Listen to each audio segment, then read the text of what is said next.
Hello guys, जैसा कि आपने पिछले एपिसोड में देखा, ड्रैगन स्नेक एलिफेंट से बचकर सभी लोग भाग गए होते हैं और साथ ही उसके अंडे को भी चुरा लिए होते हैं, जिससे ड्रैगन काफी गुस्सा होता है और उन सब पे हमला कर देता है। पर वे सभी उससे बचकर भाग आते हैं। और फिर हमने देखा था जियो चैन अपने दोस्तों के साथ भाग आया होता है एक गुफा में, जहाँ पे उसे जूलोंग ड्रैगन मिला था, जिसके पास में रखा हुआ ट्रीजर उसने चुरा लिया होता है और उसकी मदद से उसने अंडे के पावर को एब्जॉर्ब करने लगा था। अब आगे तो नेक्स्ट एपिसोड के स्टार्ट में हम देख पाते हैं यारो और उसके साथ उसके दोस्त बारबेरिस, जिसको हमने बियर वॉरियर कहा था, वो हमें दिखाया जाता है, जो कि काफी गुस्से में होते हैं और बोल रहे होते हैं उन कमीनों ने हमसे अंडे भी छीन लिए हैं और साथ ही उसने हमें उस स्नेक ड्रैगन के सामने भी छोड़ दिया था, जिससे हम बाल बाल बचे। यह बात मुझे बहुत ही फ्रस्ट्रेट कर रही है, जिससे यारो उसे समझाते हुए कहता है कि तुम टेंशन मत लो, क्योंकि एटलीस्ट हम उससे बच के तो आ गए, पर हमें उस नेस्ट का मालूम चल गया है, जिसके कारण जब भी वो अंडा दोबारा देगा तो हम उसके अंडे पर दोबारा अटैक करके उसके सारे अंडे को चुरा लेंगे। लेकिन अभी हमें अपने पावर को बढ़ाने पे ध्यान देना चाहिए, ना कि उन सब के बारे में सोचना। उनसे कभी भी हम अपना मामला सलट लेंगे। जिस पर बारबेरिस कहता है कि उन सभी ने हमारा प्लान चौपट कर दिया है, अगर वो मुझे चारों मिले तो मैं उनका कीमा बना दूंगा। यारो भी उसके बात से एग्री करता है। तभी वहाँ पे किसी के आने का आभास होता है, जिसकी तरफ वह सभी देखने लगते हैं और यारो बोलने लगता है तुम्हें छुपने की कोई जरूरत नहीं है, मैंने तुम्हें देख लिया है। जो सुनकर सामने की तरफ स्मोक से किंग चैन धीरे धीरे बाहर को निकलती है। मिस किंग चैन को देखकर यारो उससे सवाल पूछने लगता है कि आखिरकार ये अनडाइंग सेक्ट, जो कि इमोर्टल सेक्ट है, उसके लोग यहाँ पे क्या कर रहे हैं। जिस पर किंग चैन उसे कोई जवाब नहीं देती और शांत ही रहती है और यारो से कहती है कि यारो अब तुम्हें मालूम है कि ये ड्रैगन आइलैंड पूरी तरीके से सील हो चुका है। बेशक यहाँ रहकर तुम एक दूसरे की हिफाजत तो कर सकते हो, लेकिन तुम लोग हमारे अनडाइंग सेक्ट के साथ हाथ मिला लेते हो तो उससे तुम्हें अपनी स्ट्रेंथ और तेजी से इम्प्रूव कर सकते हो और इस खोज की मदद से हम लोग एंसेस्ट्रल ड्रैगन या फिर ड्रैगन्स किंग को भी ढूंढ पाएंगे। जिस पर बारबेरिस कहता है कि तुम चाहती हो कि हम तुम्हारे साथ अलायंस बना ले और उस अलायंस का लीडर तुम होगी, वो भी एक लड़की। मैं किसी के इशारे पे नाचना नहीं चाहता। मुझे लगता है कि हमारे लीडर बनने के लिए तुम्हें पहले खुद को साबित करना होगा। ये कहने के साथ बारबेरिस तेजी के साथ मिस किंग चेन के ऊपर हमला कर देती है, जहाँ किंग चेन तो काफी ज्यादा शांत रहते हुए स्माइल कर रही होती है। अनडाइंग सेक्ट के हर टेक्निक पहले से ही काफी इम्प्रूव हो चुका है, इसीलिए मुझे तुम सबको बताने की कोई जरूरत नहीं है। किंग चैन का बस यह कहना ही था। तभी अचानक से एक थंडर अटैक यहाँ बीच में जमीन पर आके लगता है, जिससे कि वो पीछे हो जाता है, जिस वजह से उन दोनों को पीछे हटना पड़ता है। वो लोग सोच रहे थे कि आखिर ये किसने अटैक किया। तभी अचानक से उन्हें आसमान में किंग चैन का वही पार्टनर दिखाई देता है, जो इन्हें कह रहा था तुम लोग अभी तक कन्विंस नहीं हुए, तुम लोग अपने आप को समझते क्या हो। यारो भी दूसरी तरफ से देखकर अपने पावर्स को एक्टिवेट करते हुए कहता है यह तो एक स्पेल कास्टर है, नोबल फैमिली का स्पेशल कास्टर, इतनी आसानी के साथ किसी लड़की के बातों में कैसे आ गया, मैंने बिल्कुल नहीं सोचा था। जो कहते हुए यारो ने अपने प्लांट्स को एक्टिवेट कर उसके ऊपर अटैक करने की कोशिश करता है, लेकिन दूसरी तरफ से वह स्पेल कास्टर तो काफी पावरफुल और गुस्से में, जो कि भड़कते हुए कहता है तुम इस तरह मेरी रॉयल फैमिली का बेइज्जती नहीं कर सकते। ये कहते हुए उसने एक फ्लेम स्पेल का इस्तेमाल करके तेजी के साथ यारो के ऊपर अटैक बोल देता है, जिस फ्लेम से खुद को बचाते हुए यारो पीछे हट जाता है और कहता है अरे यार शांत हो जाओ ना, लगता है कि तुम मेरी खूबसूरती से जल रहे हो, जो कि तुम सीधे मेरे बालों को जलाने की कोशिश कर रहे हो। बारबेरिस तो अभी भी काफी ज्यादा गुस्से में होता है, वो फाइट करने के लिए पूरी तरीके से तैयार होता है, लेकिन दूसरी तरफ यारो अपने समझदारी का इस्तेमाल करते हुए बारबेरिस को रोक कर कहता है कि ये दोनों बिल्कुल भी सिंपल लोग नहीं है, जबकि यह बात पूरी तरीके से सच है कि सील के बाद ड्रैगन आइलैंड पूरी तरीके से सील हो चुका है। मुझे लगता है कि फिलहाल इन लोगों के साथ अलायंस बनाने में हमें सबसे ज्यादा फायदा होगा। दूसरी तरफ मिस किंग चैन भी उसकी बातें सुनकर धीरे से स्माइल करने लगती है और मिस किंग चैन उसके सामने आकर उससे पूछने लगती है क्या तुम हमारे अलायंस में ज्वाइन करना चाहते हो या नहीं, जिसका जवाब देते हुए वह बोलने लगता है अगर हम तुम्हारे अलायंस में ज्वाइन करते हैं तो इससे हमारा क्या फायदा होगा। मिस किंग चैन भी जानती थी कि ये लोग यहाँ से बिना कुछ फायदा के इसमें ज्वाइन होने वाले थे नहीं, इसीलिए वह कहती है क्या तुम ट्राइट वैली के साथ अपने रिलेशन को अच्छे से नहीं रखना चाहते हो। जिस पर यारो हैरान होते हुए उससे पूछता है क्या तुम ट्राइट वैली से कम्युनिकेट कर सकती हो, जिस पर किंग चैन धीरे से यारो के पास आते हुए कहती है कि हाँ बेशक मैं कर सकती हूँ, लेकिन उससे पहले मैं तुम्हें कुछ बताना चाहती हूँ। यारो जानता था कि मिस किंग चैन उसे क्या करवाना चाहती थी, जिस पर किंग चैन उसे जवाब देते हुए कहती है फिक्र मत करो, वक्त आने पर तुम्हें खुद ही मालूम चल जाएगा। इसके बाद सीन शिफ्ट होता है और हमें उसी केव का सीन दिखाया जाता है, जहाँ पे जियो चैन और तीनों स्केलेटन घोस्ट मौजूद होते हैं, ड्रैगन की एनर्जी को एब्जॉर्ब भी कर रहे होते हैं। चूंकि स्पेल कास्टर की वजह से किंग चिन को इस केव के बारे में मालूम था, इसीलिए वह यारो और बारबेरियन को इसी केव के तरफ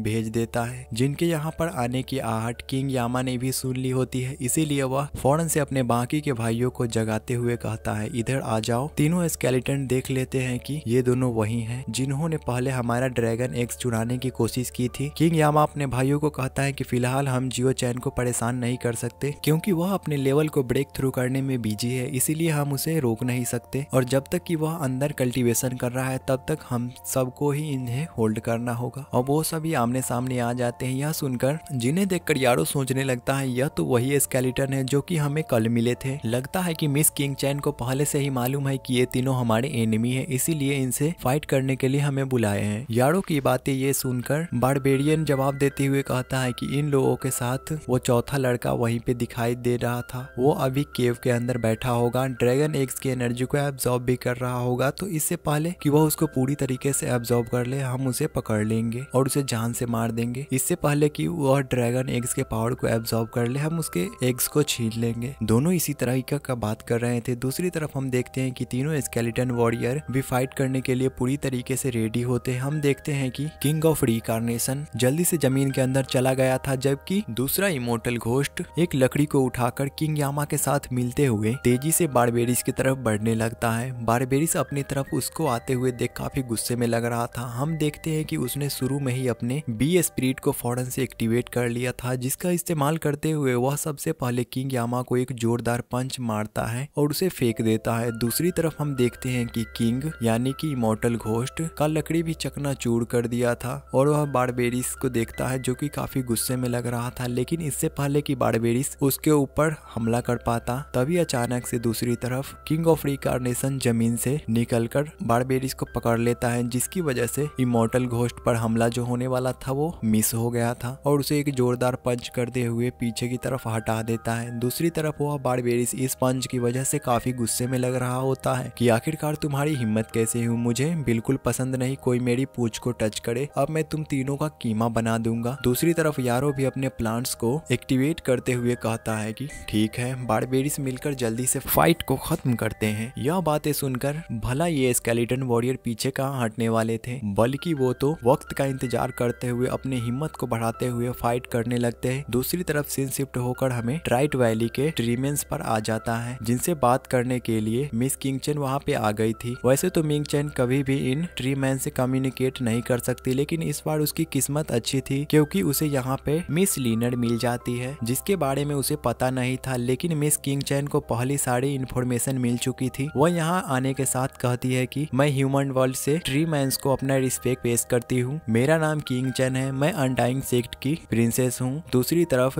मिस लीनर यह बात सुनकर जवाब देते हुए कहती है कि अनडाइंग सेक्ट, मैंने ये नाम नहीं सुना, लेकिन फिर भी मैं हैरान हूँ कि आखिरकार तुम्हें मेरा नाम कैसे पता, मेरी आइडेंटिटी के बारे में कैसे मालूम हुआ। जिस पर किंग चैन चालाकी से उसे कहती है कि आप इन सब बातों को छोड़े, मैं सिर्फ आपसे बात करना चाहती हूँ, बदले में मेरे पास आपके लिए खूबसूरत तोहफा भी है। इसके बाद सीन शिफ्ट होकर हम वह वापस से जियो चैन को दिखाया जाता है, जो कि उस अंडे के पावर को एब्जॉर्ब कर रहा होता है और उसकी पावर काफी ज्यादा ही होती है, इसीलिए जियो चैन भी बहुत मुश्किल से पावर को एब्जॉर्ब कर रहा था। तभी अचानक से उसने अपने आसपास सीक्रेट ड्रैगन ट्री देखा, जो कि उसकी सारी एनर्जी को एक जगह पे कलेक्ट कर रहा होता है। यहाँ जियो चैन अपने बॉडी में मौजूद स्पिरिचुअल पावर को कलेक्ट करते देख हैरान हो जाता है और सोचता है आखिर ये ड्रैगन ट्रीजर यहाँ पे कैसे आया। यह ट्रीजर तो किंग यामा के पास होना चाहिए। ऐसा लगता है कि उन्होंने हमारी लोकेशन को ढूंढ लिया है और बिल्कुल ऐसा ही होता है, इसीलिए मेरे तीनों स्केलेटन वॉरियर उससे फाइट करने चले गए हैं। मुझे जल्द से जल्द अपनी कल्टीवेशन को पूरी करना होगा ताकि मैं अपने दोस्तों की मदद कर सकूं। लेकिन यहाँ उस सीक्रेट ड्रैगन ट्रीजर की वजह से उसके एनर्जी में काफी ज्यादा ही डेंस होने लगती है, जिससे जियो चैन फिलहाल यहाँ से नहीं जा सकता था। जैसे ही इस प्रेशर की वजह से उसकी बॉडी फट जाएगी। दूसरी तरफ हम देखते हैं बारबेरिस यारो ने यहाँ पर उन तीनों स्केलेटन वॉरियर को भी हरा दिया होता है, जहाँ वो किंग यामा को अपने हाथों में पकड़ते हुए कहता है, मैंने तुमसे कहा था ना, मैं इस बार तुम तीनों को छोड़ूंगा नहीं और तुम्हारा कीमा बना दूंगा और तुम्हारा वो चौथा दोस्त भी नहीं बचेगा। फिर हमें दूसरी तरफ जियो चैन को दिखाया जाता है, जिसने उस ड्रैगन के पूरी एनर्जी को एब्जॉर्ब कर लिया था, जिसकी वजह से अचानक उसके बॉडी से काफी तेज एनर्जी अनलिश होने लगती है, जिसका मतलब ये था कि जियो चैन ने अपने लेवल को ब्रेक थ्रू कर लिया है। वह इमॉर्टल श्रेडिंग रियलम के ट्रांसफॉर्मेशन के लेवल 4 में पहुंच गया है। दूसरी तरफ हमें बाहर बारबेरिस को दिखाया जाता है, जहां पर यारो बारबेरिस से कहता है कि चलो इस फाइट को जल्दी से खत्म करो। मुझे तो समझ नहीं आ रहा कि आखिरकार तुम इन गंदे लोगों को अपने हाथों से टच क्यों कर रहे हो। जिस पर बारबेरिस कहता है कि जब तक मैं इन लोगों को अपने हाथ से चकनाचूर न कर दूं मुझे मजा नहीं आएगा। जिसके बाद बारबेरिस उनके तरफ बढ़ने लगता है ताकि उन्हें अपने पैरों से कुचल सके, और साथ ही वह किंग यामा को कह रहा था कि फिक्र मत करो, मैं तुम्हारे दोस्त को जल्द ही तुम्हारे पास भेज दूंगा तुम लोग, ताकि अकेलापन महसूस ना कर पाओ। इससे पहले कि किंग यामा का वह सर कुचल पाता, तभी से गुफा के अंदर से काफी एनर्जी बाहर को आने लगती है और वो सभी उसके सामने तरफ देखने लगते हैं। और वहाँ जियो चैन होता है जो कि बारबेरिस को एक जोरदार मुंह पे किक मारता है, जिसके कारण वह काफी पीछे चला गया था। इस वक्त जियो चैन काफी गुस्से में लग रहा होता है और वह बारबेरिस को चकनाचूर कर देने वाला था और यारो से कहता है कि तुम्हारे हिसाब से मेरे दोस्त कचरे हैं। अच्छा, तो तुम्हें क्या लगता है कि तुमने जो हमारे दोस्तों के साथ ऐसा किया इसके बारे में तुम्हें पछताना होगा, तुम्हें इसका अंजाम भुगतना होगा।